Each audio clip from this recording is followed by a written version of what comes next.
नमस्ते बच्चों। मैं महेश डी पतंगे आप सभी 10वीं कक्षा के छात्र और छात्राओं को इस हिंदी विषय के ऑनलाइन क्लासेस में हार्दिक स्वागत करता हूं। बच्चों, हम अब तक 6 पाठों का अध्ययन विस्तृत रूप से कर चुके हैं। आज हम नया पाठ प्रारंभ कर रहे हैं, जो पाठ संख्या है 7, जिसका शीर्षक है तुलसी के दोहे। तुलसीदास जी के दोहे, जो दोहे है जो तुलसीदास गोस्वामी तुलसीदास जी से रचित है, भाग 1 है, जिसे हम आज जानना है। ये आपको कितने अंक के लिए आने की संभावना रहती है परीक्षा में? मैं बोलता हूँ आपको 3 से 4 अंक के लिए आता है। कंपलसरी 3 अंक के लिए एक भावार्थ आता है। एक दोहा देकर उसका भावार्थ अपने वाक्यों में लिखिए, अपने शब्दों में लिखिए बोलकर भावार्थ पूछा, कंपलसरी एक क्वेश्चन रहेगा जो 3 अंक के लिए रहेगा। उसके बाद टोटल आपको 5 दोहे बच्चों, 5 दोहे में से एक दोहा भावार्थ के लिए कंपलसरी आएगा और पांचों दोहे आपको कंटेस्ट करने हैं, तब जाकर आप 3 अंक ले सकते हैं। और एक अंक कहाँ आता है बोलते? एक अंक के प्रश्न में तो आ सकता है या अनुरूपता में तो पूछ सकता है। तो इसलिए आपको 3 से 4 अंक के लिए इंपॉर्टेंट पार्ट भाग या अध्ययन के लिए महत्वपूर्ण तुलसी के दोहे आपको 3 अंक के लिए प्रमुख माना जाता है। तो आज हम क्या जानेंगे इसमें? पाठ का आशय, यानी प्रत्येक कवि अपने पाठ के द्वारा, अपने कविता के द्वारा बच्चों को संदेश देना चाहते हैं कि इस पाठ से आपको क्या सीख मिलती है, क्या संदेश है, उसे जानना है। कवि तुलसीदास जी का संपूर्ण जीवन परिचय हम यहाँ पर प्राप्त करेंगे। उसके बाद दोहे के कठिन शब्दार्थ, कविता या दोहा हो तो उसके कठिन शब्दार्थों को जान लेंगे तो आपको कविता या दोहा जानने में आसानी होगी। उसके बाद दोहा का वाचन करूंगा। ये ब्रजभाषा में रहने की वजह से आपको थोड़े पढ़ने में समझने में दिक्कत होगी, तो इसलिए आप अपना टेक्स्ट बुक निकालिए, पेज नंबर 56 पर और 57 पर देखना पड़ेगा आपको। तो आपको मेरे साथ पढ़ना भी होगा, वाचन करना होगा, कठिन शब्दार्थों का अर्थ जानना पड़ेगा। एक एक शब्द का अर्थ जानकर दोहे का भावार्थ हमें जानना है, अंत में दोहों का भावार्थ जानना है। और याद रखिए बच्चों, ये आपको 4 अंक के लिए प्रमुख पाठ है, तो इसलिए आपको दोहे, पांचों दोहे कंठस्थ भी करने हैं और भावार्थ लिखने भी आना चाहिए। इस तरह से आपके लिए प्रमुख पाठ है, तो आप अंत तक इसे देखने का प्रयत्न जरूर करें। तो आज हम क्या क्या जानना है मैंने आपको बता दिया। अब हम, आप 8th कक्षा में कबीरदास के दोहे पढ़ चुके बच्चों। 8th कक्षा में आप कबीरदास के दोहे पढ़ चुके हैं। 9th कक्षा में रहीमदास जी के दोहे पढ़ चुके हैं। अब 10th कक्षा में आपको तुलसीदास जी के दोहे हैं, जो 5 दोहे आपको दिए गए हैं। तो सबसे पहले हम जानेंगे कि तुलसीदास जी, गोस्वामी तुलसीदास हिंदी साहित्य के भक्ति काल के राम भक्त शाखा के प्रमुख कवि माने जाते हैं। तुलसीदास जो है मध्यकालीन भारत में आने वाले एक प्रमुख संत कवि है, जिन्होंने हिंदी साहित्य में भक्ति काल, हिंदी साहित्य में कौन सा काल? भक्ति काल में राम भक्ति शाखा के कवि माने जाते हैं। कौन से भक्ति के? राम भक्ति के शाखा के कवि माने जाने वाले गोस्वामी तुलसीदास जी से ब्रजभाषा में रचित दोहों को हम जानकारी लेंगे। सबसे पहले आप दोहों का अर्थ जानते होंगे, फिर भी मैं बताना चाहता हूं दोहा किसे कहते हैं। दोहे का अर्थ जान लेंगे तो आपको मालूम होगा कि दोहा क्या है। तो आगे हम दोहों की ओर बढ़ेंगे। हिंदी पद्य रचना का एक छंद है। हिंदी साहित्य में पद्य रचना की एक छंद है। छंद यानी क्रमबद्ध लिखने वाला एक 2 लाइन का दोहा है। वर्णबद्ध, लयबद्ध लिखने वाला एक छंद है, जो हिंदी साहित्य में छंद माना जाता है। दोहा क्या होता है आखिर में? यह 2 पंक्ति, 2 पंक्ति यानी 2 लाइन, 2 पंक्ति यानी 2 लाइन। यहाँ पर मैंने लिखा है, बड़ा भया तो क्या भया, जैसे पेड़ खजूर, पंक्ति को छाया नहीं, फल लागे अति दूर। ये 2 लाइन में है बच्चों। कितने लाइनों में है? 1 लाइन, ये 2 लाइन। 2 लाइनों में ही इसे लिखा जाता है और पढ़ा जाता है। यह 2 पंक्ति का होता है। ये 2 लाइन आपको दिख रहे हैं। दोहा लय में गाया जाने वाला 4 चरणों में, 4 चरण बताता हूं मैं किसे कहते हैं 4 चरण। लय में यानी गीत में गाया जाता है इसे, गीत यानी गाने के रूप में इसे गाया जाता है। गाए जाने वाले 4 चरण, 4 चरण यानी 1 चरण, 2 चरण, 3 चरण, ये 4 चरण आए बच्चों। 4 चरण किसे कहते हैं? दोहा वो है जो 2 पंक्ति में समाप्त होता है और उसे लयबद्ध गाया जाता है, और वो 4 चरणों में इसकी रचना होती है। 4 चरणों में, 4 लाइनों में, चरण यानी 4 लाइन में, 4 लाइन में इसके गाया जाता है। जैसे पहला लाइन, बड़ा भया तो क्या भया, फिर दूसरा चरण जैसे पेड़ खजूर, फिर तीसरा पंथी को छाया नहीं, और चौथा फल लागे अति दूर। तो आपको समझ में आया होगा दोहा किसे कहते हैं, उसे कैसे पढ़ना है। 4 भागों में इसे पढ़ना है, पहला भाग, दूसरा भाग, तीसरा भाग, चौथा भाग। तो इस प्रकार से आपको कोई पूछे दोहा किसे कहते हैं, नहीं 2 लाइनों में 2 पंक्ति में पढ़ा जाए या लिखा जाने वाले पद्य को हम क्या कहते हैं, दोहा कहते हैं बोलकर आपको बोलने आना चाहिए बच्चों। तो यहाँ पर ये कबीरदास का एक दोहा पढ़ चुके हैं। बड़ा भया तो क्या भया, जैसे पेड़ खजूर, पंथी को छाया नहीं, फल लागे अति दूर। तो आपको समझ में आया होगा दोहा। अब इसका थोड़ा सा अर्थ बताता हूं मैं आपको। यानी खजूर का पेड़ बड़ा होता है और ऊंचा होता है, और उससे राहगीरी को यानी रास्ते पर चलने वाले को किसी को छाया भी नहीं मिलती। और बड़ा होने का मतलब ऐसा नहीं कि हम उम्र में बड़े हैं, पैसे में बड़े हैं, लेकिन परोपकारी नहीं है तो वो मतलब नहीं है। तो यहाँ पर कबीरदास कह रहे हैं इंसान को बड़ा होना मतलब परोपकारी होना चाहिए, सहायतामंद होना चाहिए। लेकिन ऐसा नहीं कि खजूर का पेड़ बड़ा तो होता है लेकिन ना उस पर कोई पंछी घर नहीं कर सकता, ना ही वो किसी राहगीर को, चलते हुए को छाया दे सकता है। जैसे आम के पेड़ या नीम के पेड़ की छाया जितनी होती है वैसे खजूर के पेड़ की छाया नहीं होती है। तो उसके नीचे बैठ भी नहीं सकते और उसका फल भी नहीं खा सकते, क्योंकि फल तो ऊपर लगता है और उसके ऊपर कोई पंछी अपना घर भी नहीं करता। तो ऐसा रहने से क्या मतलब, ऐसा बड़ा होने का मतलब क्या है, हमें बड़ा होना है, परोपकारी से बड़ा होना है, एक दूसरे से मदद करने से बड़ा होना है बोलकर यहाँ पर कबीरदास अपने दोहे के जरिए यहाँ पर प्रस्तुत कर रहे हैं। यहाँ पर 9वीं कक्षा में आपने पढ़ा होगा बच्चों, वहां पर और एक दोहा है, मैं बोल रहा हूं, रहमन देख बड़ेन को लघु न दीजे डारी, जहां काम आवे सुई का करे तलवारी। आपने ये 9th में पढ़ा होगा। ये दोहा जो है 8th में कबीरदास जी का है, और 9th में एक दोहा है रहीमदास जी के दोहे, आपने पढ़ा है उसे। रहमन देख बड़ेन को लघु न दीजे डारी, जहां काम आवे सुई का करे तलवारी। ये कहां पर पढ़ा है आपने, 9th में पढ़ा है। तो इसका अर्थ होता है बच्चों, रहीमदास कहते हैं कि रईस और बड़े लोगों को देखकर छोटे लोगों को तिरस्कार मत कीजिए। जीवन में हमें बड़े लोग भी चाहिए, छोटे लोग भी चाहिए, अमीर लोग भी चाहिए, गरीब लोग भी चाहिए। वैसे ही हमें सुई भी काम आती है, तलवार भी काम आता है। सुई का काम सुई करता है, तलवार का काम तलवार करता है। अगर शर्ट फट जाए तो सुई से मैं उसे सीना पड़ता है, तो सुई इंपॉर्टेंट हो जाती है। वहां पर तलवार से मैं शर्ट सीता हूं बोले तो नहीं होता। युद्ध करने जाते हैं तो वहां पर तलवार की जरूरत पड़ती है, तलवार नहीं मैं सुई लेकर युद्ध करता हूं बोले तो नहीं होगा। तो तलवार का काम तलवार, सुई का काम सुई, दोनों भी हमें जरूरत है। तो इसलिए बड़े लोगों को देखकर छोटे लोगों को भूल नहीं जाना चाहिए बोलकर रहीमदास अपने दोहे में कह रहे हैं। और जहां काम सुई का होता है वहां तलवार कुछ नहीं कर सकता, जहां तलवार का काम होता है वहां पर सुई कुछ नहीं कर सकता। बच्चों मैंने आपको एक बार 8th और 9th में क्या पढ़ा है आपको मैंने एक बार पुनरावृत्ति कर चुका हूं। अब आगे बढ़ते हैं हम अपने टॉपिक पाठ 7 तुलसी के दोहे के पाठ के आशय की ओर, कि क्या इस पाठ से हम सीख सकते हैं, देखेंगे। बच्चों हमने तुलसीदास जी के दोहों के बारे में जान रहे हैं। तो दोहा किसे कहते हैं, 2 दोहे के उदाहरण के तहत मैंने आपको समझा दिया। अब हम देखेंगे इन दोहों का अर्थ, इन दोहों का आशय क्या होता है। आपको प्रश्न आ सकता है तुलसीदास जी के दोहे पढ़ने के बाद आपको क्या सीख मिलती है या उसका महत्व क्या है, तो तब आपको इसे लिखना आना चाहिए। इन दोहों के द्वारा छात्र अच्छे कर्म करने और नैतिकता से जीवन बिताने की सीख प्राप्त कर सकते हैं। क्या कर सकते हैं, छात्र इस दोहे के द्वारा अच्छे कर्म यानी जीवन में अच्छा कर्म करना चाहिए, अच्छे कार्य, कर्म का मतलब कार्य करना चाहिए। हम जीवन में सतत अच्छे कामों को करना चाहिए, बुरे कामों को नहीं करना चाहिए।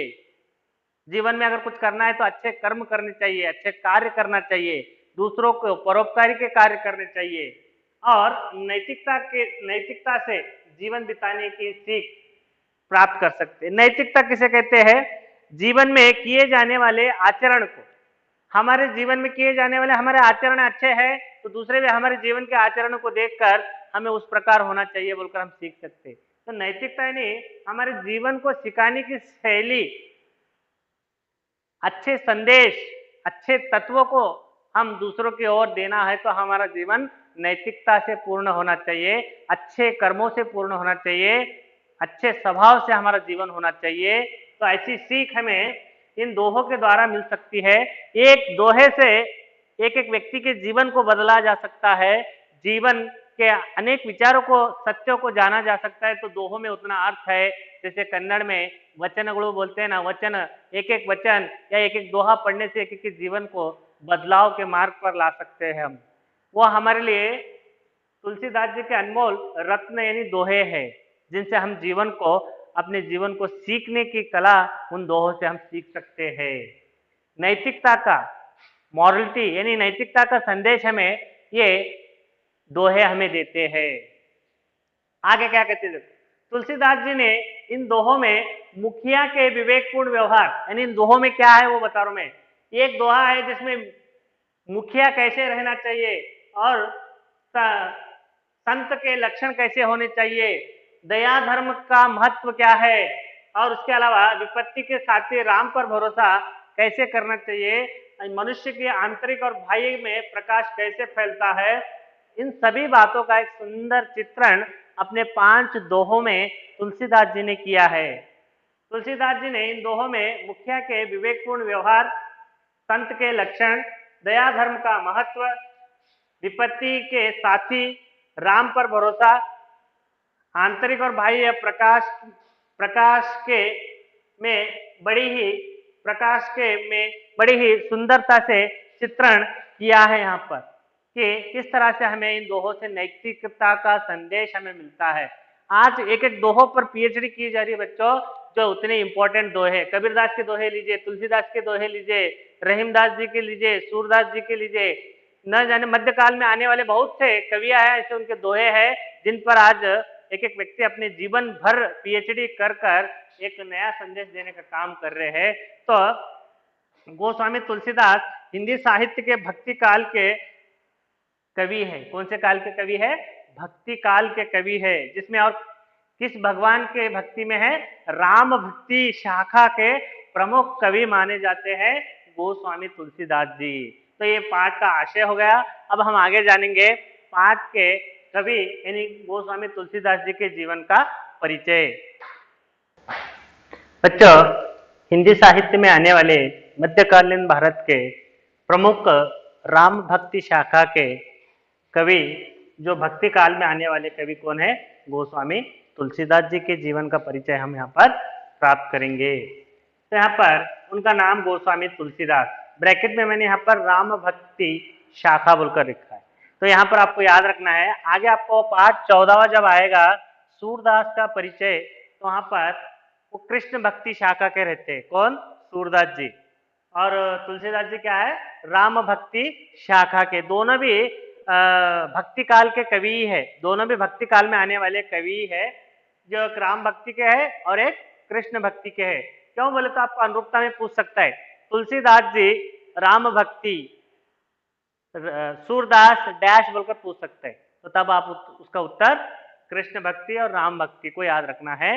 तुलसीदास राम भक्त है और सूरदास जो है कृष्ण भक्ति के है। तो इसलिए मैंने यहाँ पर ब्रैकेट में लिखा है, उसे इंपॉर्टेंट है, देख लीजिए। साल, इनका टोटल पीरियड 1532, यहाँ पर मैंने नीचे लिखा है 32 कैसे लिखते, 1532 से 1623 तक, 1532 से लेकर 1623 तक का इनका अवधि है। गोस्वामी तुलसीदास हिंदी साहित्य के भक्ति काल की राम भक्ति शाखा के प्रमुख कवि है। जैसे मैंने बताया, राम भक्ति शाखा के और भक्ति काल के। कौन से काल के? भक्ति काल। और आने वाला काल कौन सा? मध्यकाल भारत में। तो यहाँ पर जन्म 1532 में, यहाँ पर लिखा है मैंने ब्रैकेट में 32 कैसे लिखते हैं, इनका जन्म 1532 में होता है। जन्म स्थान उत्तर प्रदेश के राजापुर में होता है। उत्तर प्रदेश में राजापुर नामक गांव में उनका जन्म होता है। उनके पिता का नाम आत्माराम रहता है और माता का नाम तुलसी रहता है। तो माता पिता का नाम भी आपको पूछ सकता है। तो पिता का नाम आत्माराम और माता का नाम तुलसी है। और उनका बचपन का नाम राम बोला था। किस लिए राम बोला पड़ा है? नहीं, जब तुलसीदास जी का जन्म हुआ तो उनके जन्म के साथ साथ उनके मुख से उच्चारण हुआ राम नाम का। वो जन्म से राम नाम को जपने लगे थे, राम नाम का उच्चारण हुआ था, इसलिए उनका बचपन का नाम कौन सा था? राम बोला। राम बोला उनका बचपन का नाम था। 1 अंक के लिए आपको प्रश्न में आ भी सकता है। तो ये उनका परिचय हो गया। आगे हम जानेंगे उनके प्रमुख रचनाओं के बारे में, कौन कौन से उनके प्रमुख रचनाएं। तुलसीदास जी के प्रमुख रचनाओं के बारे में जानेंगे हम, जिनके प्रमुख रचनाएं बहुत से हैं, जिनमें से कुछ प्रमुख रचनाओं को आपके टेक्स्ट बुक में दिया गया है। पेज नंबर 57 पर आपको यहाँ पर उनके जीवन परिचय का प्राप्त हो रहा है, तो आप उसके साथ वहां पर भी देखेंगे टेक्स्ट बुक में, तो आपको समझने में आसानी होगी। तो उनकी प्रमुख रचना है रामचरितमानस। प्राचीन काल में वाल्मीकि ऋषि वाल्मीकि जी ने रामायण लिखा जो संस्कृत में है। उसी संस्कृत रामायण को आसान तरीके से हमें समझने के लिए, पढ़ने के लिए गोस्वामी तुलसीदास जी ने रामचरितमानस को इसे अवधी भाषा में लिखा। कौन सी भाषा में? अवधी। इसके मूल स्वरूप वाल्मीकि के रामायण को, संस्कृत रामायण को ही उन्होंने अवधी में रामचरितमानस नामक एक प्रमुख रचना है उनकी। इसी वजह से गोस्वामी तुलसीदास जी हिंदी साहित्य में प्रसिद्धि पा चुके हैं। रामचरितमानस इनकी प्रमुख रचना है जो रामायण पर आधारित है। और उसको छोड़कर विनय पत्रिका, गीतावली, दोहावली, कवितावली, कौन कौन से? विनय पत्रिका, गीतावली, दोहावली, कवितावली इनके प्रमुख रचनाएं हैं। ये ब्रज भाषा में है। रामचरितमानस अवधी भाषा में है और ये बाकी के प्रमुख रचनाएं ब्रज भाषा में है। आपके तुलसीदास के दोहे भी ब्रज भाषा में आते हैं, जो आपको पढ़ने में थोड़ा सा समझने में थोड़ा सा दिक्कत होगा, तो आप ध्यान से उसे पढ़ना और लिखना सीखिए। इनका निधन 1623 में होता है। कब होता है? 1623 में इनका निधन होता है। 23 कैसे लिखते हैं, यहाँ पर लिखा है मैंने।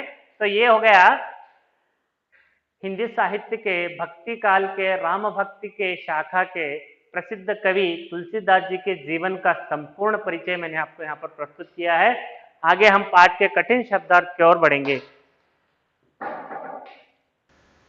बच्चों, यहाँ पर शब्दार्थ आपके पेज नंबर 57 पर दिया है, 57 पर। टेक्स्ट बुक निकाल कर देख लेंगे तो शब्दार्थ समझ में आएंगे, तो दोहा आसानी से आपको समझ में आ सकता है।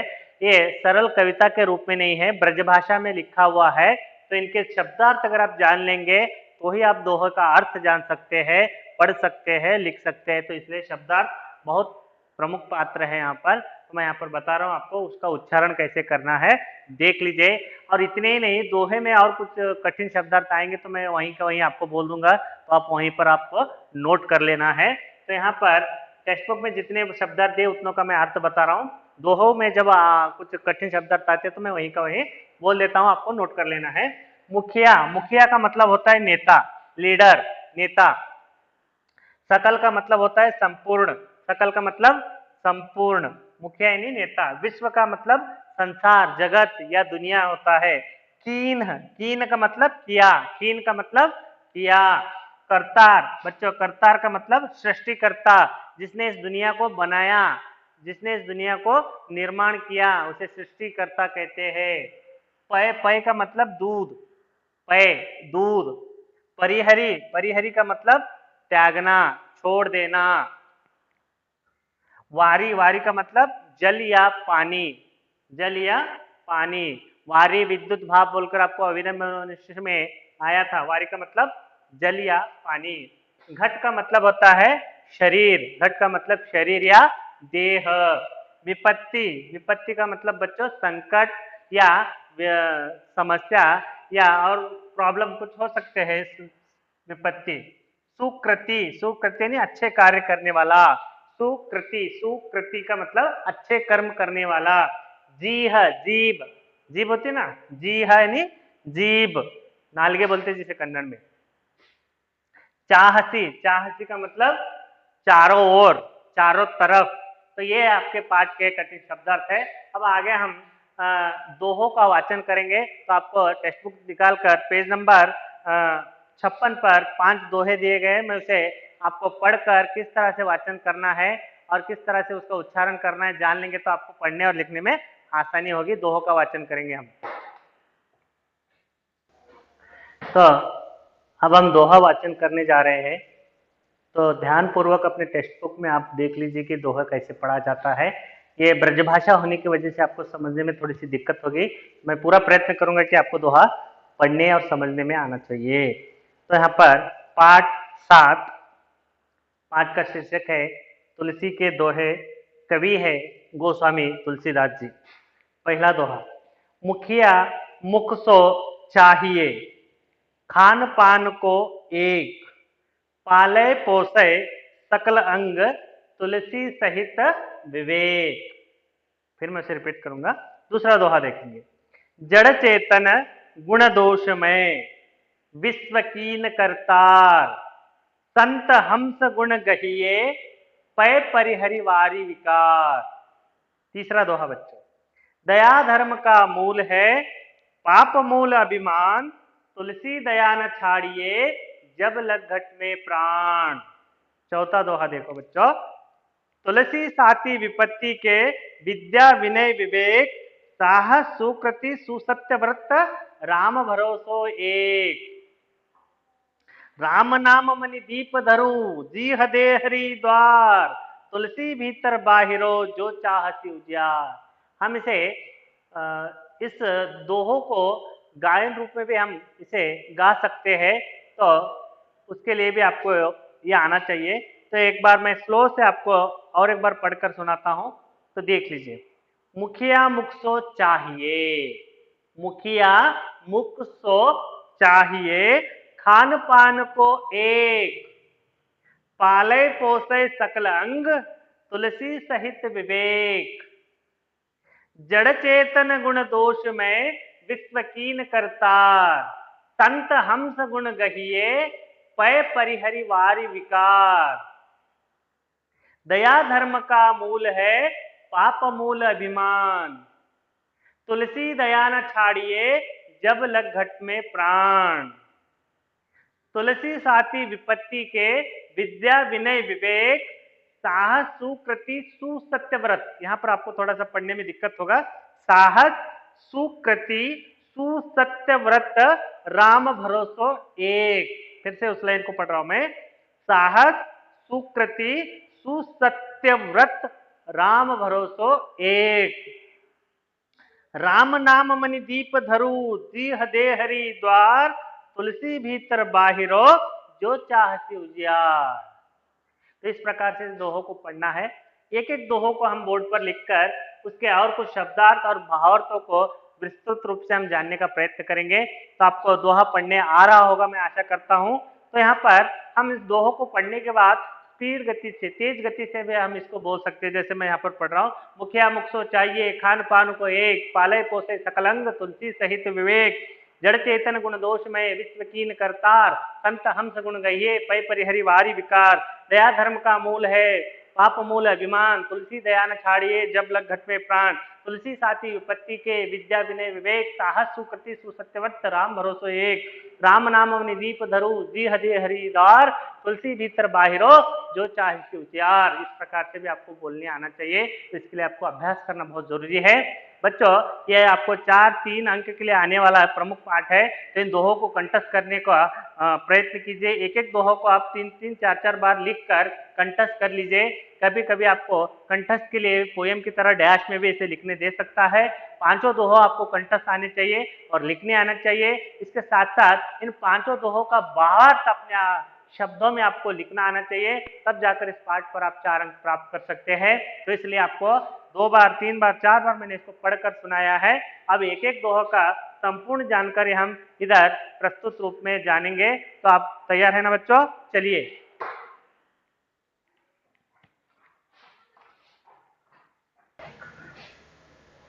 तो बच्चों हमने दोहों का वाचन कर लिया। अब एक एक दोहों का भावार्थ मैं समझाऊंगा।